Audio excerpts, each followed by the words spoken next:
orang berilmu saling berziarah untuk mengeratkan lagi hubungan antara satu dan yang lain. Nah, ini juga termasuk di bab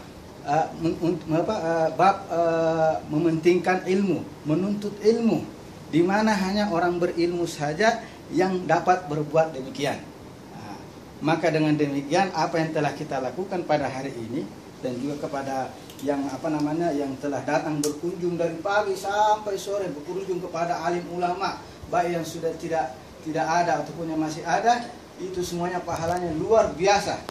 Luar biasa, insya Allah Allah akan lipat gandakan lagi. Apatah karena sudah berlalu bulan Ramadan, kita berada di bulan Syawal, masih lagi dalam suasana Ramadan. Itu makanya disyariatkan kita untuk berpuasa sittah min Syawal, bulan 6 hari setelah bulan Ramadan. Kita diminta untuk berpuasa berpuasa 6 hari di bulan Syawal, karena kemungkinan ada hal-hal yang terjadi di bulan Ramadan, baik ucapan ataupun pendengaran ataupun penglihatan yang kita tak sengaja boleh menggoyahkan kita punya puasa. Dengan puasa 6 Syawal itu insya Allah akan diperhalus kembali atau dibersihkan kembali ataupun ditampung kembali. Itu alim ulama mengatakan bahwa asirru, rahasianya kenapa kita diminta untuk berpuasa 6 hari di bulan Syawal. Mana tahu di bulan Ramadan lepas, ya kita namanya manusia, silat pandang, silat dengar, silat cakap. Dengan puasa sittah min Syawal itu semua insya Allah akan ditampung balik oleh puasa sittah min Syawal. Jadi kembali kepada bab al-ilmu ini, maka apa yang tadi disebutkan mulai dari pagi dan juga insya Allah esok pagi ini yang kita akan lakukan, ini semata-mata hanya orang yang berilmu saja yang berbuat demikian. Maka masuklah kita dalam ayat Al-Quran Karim, Qul hal yastawil ladzina ya'lamuna wal ladzina la ya'lamun. Berbeza, ada perbezaan, ada persamaan antara yang tahu dan yang tak tahu. Ada persamaannya. Orang yang tak tahu tak akan buat begini. Artinya orang yang jahil tidak akan dapat berbuat demikian karena dia tak tahu. Tetapi kalau orang yang berilmu, dia akan buat. Dia akan buat, yakni bersilaturahim. Bersilaturahim. Contohnya boleh kita lihat Sayyidina Abdullah bin Abbas. Antum insyaallah mungkin sudah lebih sudah lebih tahu tentang kisah ini, di mana suatu ketika gurunya salah di antara sahabat datang, terus dia lari dan memegang dia punya tali kuda dia. Kalau tak silap sahabat Zaid bin Harithah, kalau tak silap yang waktu itu. Maka ya Ibn Abbas ditanya, kenapa buat demikian? Hakadha umirna an nahtarim ulama'una. Beginilah kita diminta untuk menghormati kita punya alim ulama. Lepas itu diminta tangannya, minta dibagi, dicium. Kenapa buat demikian wahai sahabat Rasulullah SAW? Karena beginilah kita diminta untuk menghormati keluarga baginda Rasulullah sallallahu alaihi wasallam. Mengenai memegang kuda tali kuda itu cuma proses. Di antara zaman dan zaman yang akan datang pasti akan berbeza. Cara menghormati guru bagaimana, cara menghormati alim ulama. Beginilah antum yang tadi lakukan tadi dari pagi tadi sampai sekarang, menziarahi alim ulama semata-mata untuk menghormati alim ulama. Nah, ini yang telah diminta untuk kita lakukan dari masa ke semasa. Guru-guru kita meminta selalu agar senantiasa menghormati alim ulama, guru-guru kita, untuk adanya kesinambungan, adanya silaturahim berterus, walaupun dia sudah tidak ada, tapi kita terus berada, akhirnya itu ilmunya selalu mendapatkan berkah, selalu mendapat inayah rabbaniyah melalui guru dia, walaupun dia sudah tidak ada lagi. Jadi para hadirin dan hadirat rahimakumullah, tentunya ini sangat penting. Al-ilmu.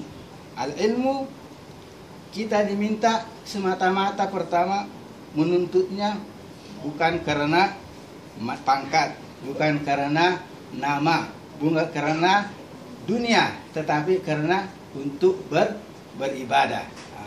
Jadi untuk beribadah, untuk mengenali Allah Subhanahu wa taala harus melalui ilmu.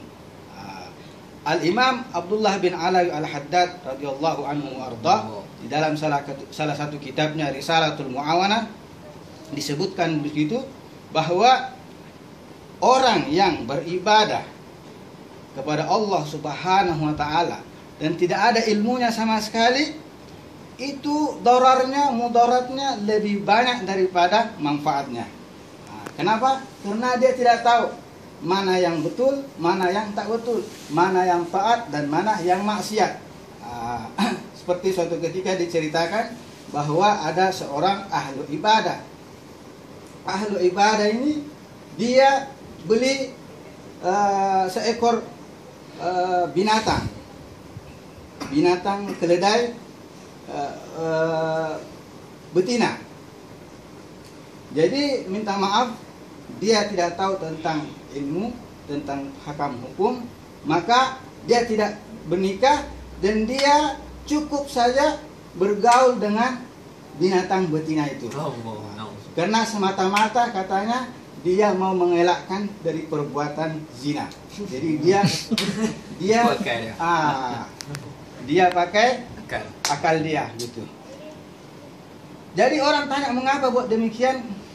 Ditanya, katanya saya tidak tahu bahwa di dalam syariat kita dilarang untuk berbuat demikian. Ini salahnya di sini. Dia mau beribadah lebih panjang semata-mata karena takut perbuatan zina, tetapi dia telah berbuat dosa di sebelah yang lain. Ini makanya di sini penting. Buat apa beribadah tapi tidak ada ilmu? Ini boleh menjerumuskan atau sama sekali boleh ibadahnya itu tidak diterima oleh Allah Subhanahu wa taala. Jadi kesempatan dalam bulan Syawal ini, insya Allah kita sudah melalui proses di bulan Ramadan, proses yang baik, proses yang dimana setiap tahun Ramadan datang untuk memperingati kita. Sekarang ini kita masih dalam proses yang baik, dalam gelombang yang baik. Jadi tentunya kita nak yang terbaik lagi. Seperti diucapkan bahwa Al-Imam Ibnu Hajar Al-Asqalani di salah satu kitabnya berjudul Nasahul Ibad, di situ ada kalam al-hukama mengatakan bahwa ada yang terbaik, ada yang lebih terbaik. Katanya malu. Pertama malu itu baik daripada lelaki, tetapi lebih baik kalau malu itu datang daripada perempuan. Nah, lepas itu dia kata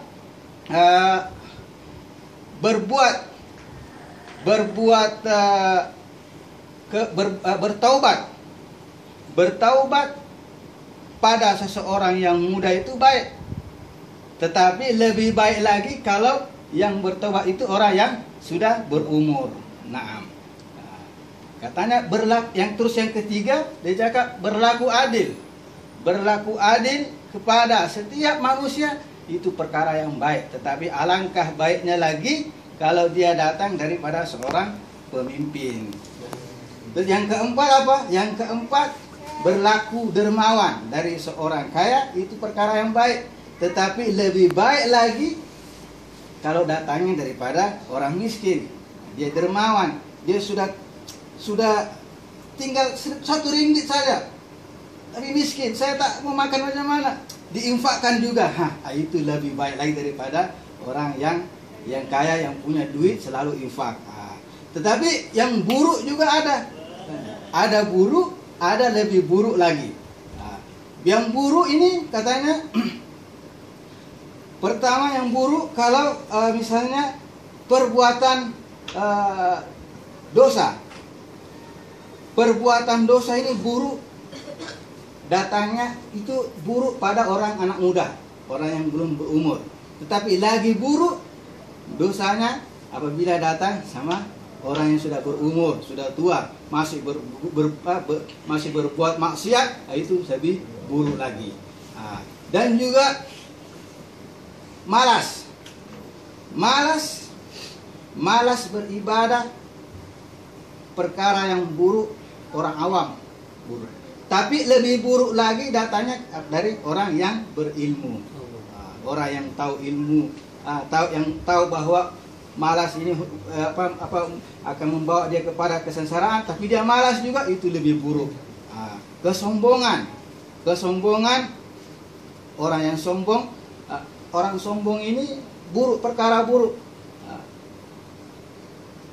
Orang yang kaya, yang sombong itu buruk. Tapi yang lebih buruk lagi datangnya dari orang miskin. Sudah miskin dia sombong pula. Allah, mananya dia tidak bersyukur kepada Allah Subhanahu wa taala. Begitu juga yang kita mengharapkan pada apa yang kita lalui, insyaallah pada tahun ini insyaallah kita sudah berada atau sudah berada dalam proses yang baik di bulan Ramadan, di mana kita sudah tingkatkan ibadah, kita sudah qiyamul lail, kita sudah tarawih, kita sudah bersedekah, kita sudah bersilaturahim, kita sudah menghadiri majelis-majelis ilmu. Di luar Ramadan kita inginkan yang terbaik lagi apa? Kita senantiasa bersilaturahim, kita senantiasa mengadakan pertemuan, kita senantiasa memperingati antara satu yang dan lain. Watawasau bil haqqi watawasau bis sabri. Itu artinya, itu adalah prinsip orang yang beriman. Kita minta yang lebih terbaik lagi pada di luar Ramadan, kita menuntut ilmu. Kita menuntut ilmu, karena dengan ilmulah insya Allah kualiti ibadah kita akan semakin meningkat.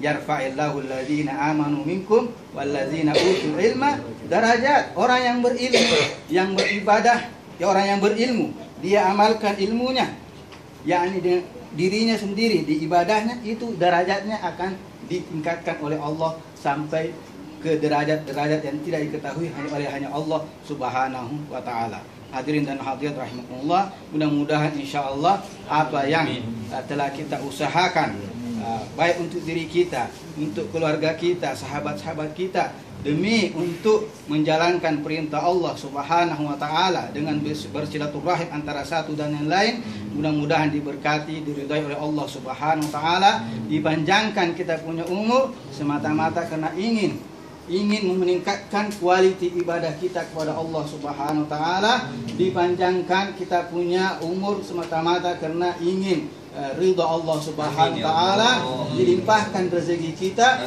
semata-mata karena ingin kita berinfak semata-mata karena Allah Subhanahu wa taala, semata-mata karena ingin memperjuangkan agama Islam. Bi rahmatika ya arhamar rahimin. Wa sallallahu wasallam ala sayyidina Muhammadin wa ala alihi wasallam. Alhamdulillahirabbil alamin.